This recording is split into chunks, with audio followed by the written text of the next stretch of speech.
चाहूंगा कि चाहे कोई भी बच्चा हो, जरूरी नहीं है जीवन के अंदर हर व्यक्ति आईएएस बने, आरएस बने, कुछ भी बने, लेकिन एक बेहतर इंसान बनना बहुत जरूरी है।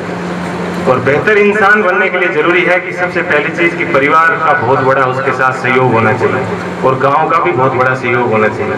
देखिएगा, सच्ची बात है, आपको भी महसूस होगी जब कोई बच्चा गांव से शहर जाता है और आटा लेकर या कुछ भी बस के पास जाता है तो गट्टे के ऊपर बैठे कई लोग बैठते हैं, हाथ के अंदर जर्दा लगाते हैं, जर्दा लगाते हुए पीछे से ये बात भी बोलते हैं कि देख लेगा ये क्या बनेगा क्या नहीं बनेगा। ऐसे डीमोरलाइज बच्चे को कभी नहीं करें, कभी ऐसे डीमोरलाइज न करें। हमेशा करें कि चाहे वो कितना ही कमजोर हो, हमेशा ऐसी कोशिश करें कि नहीं यार तू बहुत आगे बढ़ सकता है, तू पढ़ बहुत आगे बढ़ सकता है। हमेशा उसको उसका मोरल अप करें, न कि उसको कभी आप डीमोरलाइज कभी नहीं करें। ये चीजें अपने समाज के अंदर और हर जगह ऐसी है और आप कभी महसूस करना, कभी उस बच्चे के ऊपर बड़ी भारी बीतती है, आप कभी ऐसा नहीं करें। मेरे लिए बड़ा सौभाग्य की बात है, मैं आपको बताऊं, इस गांव के कई बच्चे जिनके साथ मेरे को रहने का मौका मिला, उनका जो पढ़ाई का लेवल था वो बड़े कमजोर रहे। कुछ नाम भी मैं आपको बता दूं, सुभाष गोदारा, वो शायद 10वीं क्लास के अंदर फेल आए थे, और एक वो मनोज, वो भी 10वीं क्लास के अंदर और फेल आए थे। लेकिन आज मेरे सामने कुछ ऐसे एग्जाम्पल है जिनके साथ मेरे को रहने का मौका मिला है, जैसे हनुमान है, सुभाष है, ये मनोज है, इन सब ने मेरे साथ रहे तो मैंने इनको देखा कि इनकी बड़ी मतलब पढ़ने की तमन्ना थी, और चाहे कैसे भी लगे आज ये राजस्थान पुलिस के अंदर सबके सब कांस्टेबल। तो शुरुआत यहीं से होती है कि चाहे कोई भी नौकरी लगे, यदि हम उनको प्रेरित करेंगे तो निश्चित रूप से वो बच्चे हैं वो आगे बढ़ेंगे।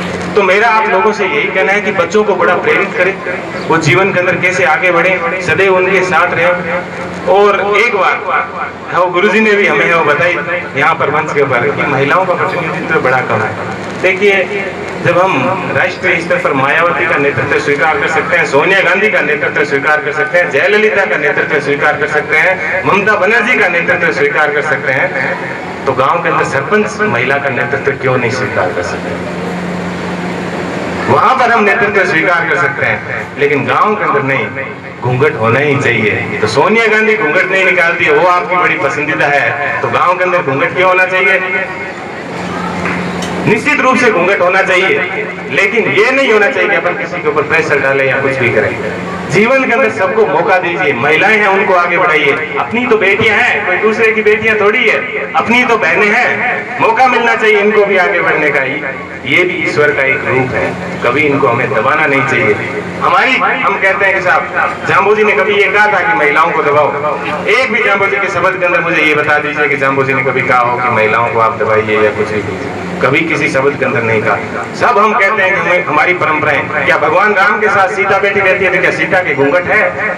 क्या पार्वती के घूंघट है? किसी के भी नहीं है। मैं ये नहीं कहता कि आप घूंघट प्रथा को समाप्त कर दीजिए, लेकिन इस चीज को कभी इश्यू न बनाए, इस चीज को लेकर महिलाओं की पढ़ाई को न रोके कि साहब बच्ची को पढ़ाएं तो बच्ची भाग जाएगी। क्या अनपढ़ बच्ची नहीं भागती है? क्या लड़का नहीं भागता है? कभी ऐसे नहीं होना चाहिए। हमें बच्चों को भी पढ़ाना चाहिए, बच्चियों को भी हमें पढ़ाना चाहिए, और जरूरी नहीं है हर व्यक्ति आईएएस बने, आरएस बने। सबसे जरूरी चीज है, मैं बार बार कहता हूँ, बेहतर इंसान बनना। और बेहतर इंसान बनने के लिए जरूरी है घर का सहयोग होना भी और परिवार का सहयोग होना भी, और घर और परिवार का सहयोग से ही मैं आपको बताऊं आज तक मैं इस मुकाम पर पहुंचा हूं। मुझे हर नौकरी मिली, उसके पीछे मैं आपको बताऊं कि मैं नशा नहीं करता हूं, और मेरे घर के अंदर मुझे ऐसा माहौल बना, मेरे सामने बैठे मेरे ताऊ जी डी.आर. डेलू, हमें इन लोगों का सानिध्य मिला, हमारे सामने ये एग्जाम्पल था कि ये बने हैं, इन्होंने हमें हमेशा हमें प्रेरित किया कि नहीं आप पढ़ाई करो, इनको दूसरी चीजों से कोई लेना देना नहीं। जब भी हमें मिलते हैं सिर्फ हमें पढ़ाई की बातें करते हैं। और तो आप घर के अंदर यदि बैठा रहेंगे, मान लो कोई भी मेरे घर के अंदर बैठा है, वो यदि बीड़ी पिएगा, जर्दा लगाएगा, तो हम भी वही बात सीखेंगे। तो हमें इनका सानिध्य मिला तो हम ये बन गए। इसलिए मेरा यही आप लोगों से कहना है कि बच्चों के सामने कभी नशा न करें, बच्चों को सदैव प्रेरित करें, सदैव प्रोत्साहित करें। चाहे आपकी बेटी हो चाहे आपका बेटा हो, उसको सदैव पढ़ने का मौका दें, और छोटी छोटी बातों को लेकर कभी भी उनको इश्यू नहीं बनाए। और मेरा तो यही कहना है, मैं बार बार जिस भी जगह पर जाता हूँ, जहाँ पर भी सेमिनार होता है, एक ही बात कहता हूँ कि सबसे बड़ा कोई मंदिर होता है तो वो होता है शिक्षा का मंदिर। आप किसी साधु संत को दान दें, निश्चित रूप से दीजिए, मैं मना नहीं करता, लेकिन सबसे पहली प्राथमिकता दान करना स्कूल को दे। वही स्कूल है जो उन साधु संतों का, दूसरे मंदिरों का सम्मान करने के लिए उन नन्हे मुन्ने बच्चों को क्या करेगी, प्रेरित करेगी। तो स्कूल में जितना ज्यादा हो सकता है आप लोग दान दीजिए, और उसी दान की वजह से स्कूल आगे होगी तो गांव आगे बढ़ेगा, गांव आगे बढ़ेगा तो बच्चा आगे बढ़ेगा, बच्चा जब देश के अंदर जाएगा, चाहे बड़ी सर्विस के अंदर जाओ चाहे छोटी सर्विस के अंदर जाओगा, पूरे देश का नाम रोशन होगा, आपका नाम रोशन होगा, आपको बड़ा गौरवान्वित महसूस होगा। इसलिए छोटी छोटी चीजों को छोड़कर जीवन के अंदर बहुत आगे बढ़ने के लिए कई बार अपने को विचार है वो थोड़े से बड़े करने चाहिए। और मैं युवा साथियों से भी ये निवेदन करना चाहूंगा, हमें कभी ये नहीं सोचना चाहिए कि हमारे बड़े बुजुर्ग अचानक हमारी सब बातें मान लेंगे। देखिए ये भी, इन्होंने भी बहुत साल बिताए हैं तो इनके भी बहुत अनुभव है, इसलिए ये हर जगह पर गलत नहीं हो सकते। हो सकता है कि इनकी विचारधारा थोड़ी सी पुरानी हो, तो हमें इनकी विचारधारा का कभी विरोध नहीं करना है, बल्कि बड़ी शांति के साथ यदि कोई बात हमें अलग लगे तो इनके पास बैठकर इनसे संवाद करके और उसके बारे में अपने विचार विमर्श कर सकते हैं, लेकिन कभी भी इनका विरोध नहीं करें, कभी भी विरोध नहीं करें, बड़ी अच्छे ढंग से इनसे है वो बात करें। तो ये भी हमारे माता पिता निश्चित रूप से अपनी बात है वो मानेंगे। और बार बार मैं एक ही बात आपसे कहूंगा कि कभी भी अपनी ग्रामीण पृष्ठभूमि को लेकर परेशान न हो। और ये मेरी ग्रामीण पृष्ठभूमि थी, उसी वजह से मैं आईएएस बना।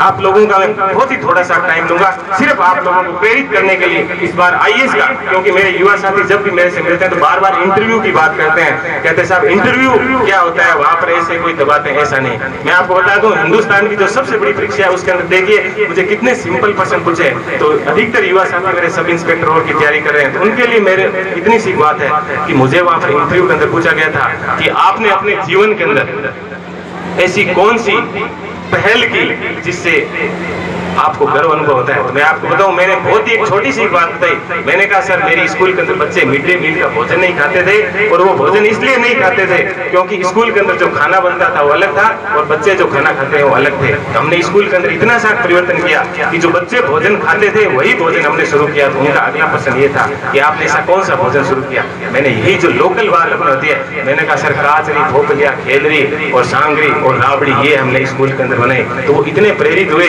उन्होंने एक एक चीज के बारे में मेरे पूछा कि काचरी क्या होती है, ये भोपलिया क्या होता है, ये खेलरी क्या होती है, इन सब चीजों के बारे में मेरे पूछा। ऐसे ही उन्होंने मेरे को एक प्रश्न पूछा कि आपने अपने जीवन के अंदर ऐसी कौन सी खोज की है जिसके ऊपर आपको बड़ा गर्व होता है। तो मैंने कहा साहब मैंने तो एक अड़वा बनाया। उनको अड़वा समझ में नहीं है, अड़वे को हिंदी के अंदर बोलते हैं अंग्रेजी को। उन्होंने कहा ऐसा क्या अड़वा बनाया। देखिए मैंने क्या किया, एक मिरर, ठीक है, कांच लगा हुआ था और उसको सौर लाइट से जोड़ दिया। अब वो मिरर खेत के अंदर घूमता है, अपने को पड़ता है कि जब पड़का पड़ता है तो कोई पक्षी होते हैं वो उड़ जाते हैं, फसल के ऊपर नहीं बैठते। मैंने कहा सर मैंने ये अड़वा बनाया और इस अड़वे को लेकर मैं स्टेट लेवल के ऊपर गया था। तो उन्होंने कहा चलो अड़वे से आपने पक्षी तो उड़ा दिए और जानवरों को खेत में आते थे उनको आप कैसे भगा देते थे। तो मैंने बड़ी सिंपल सी बात बोली, मैंने कहा सर हमारे बुजुर्ग इसके लिए ये काम करके चले गए थे। उन्होंने कहा आपके बुजुर्गों ने ऐसा क्या काम किया। मैंने कहा सर उन्होंने एक ऐसा यंत्र बनाया जिसका नाम है गोफड़िया।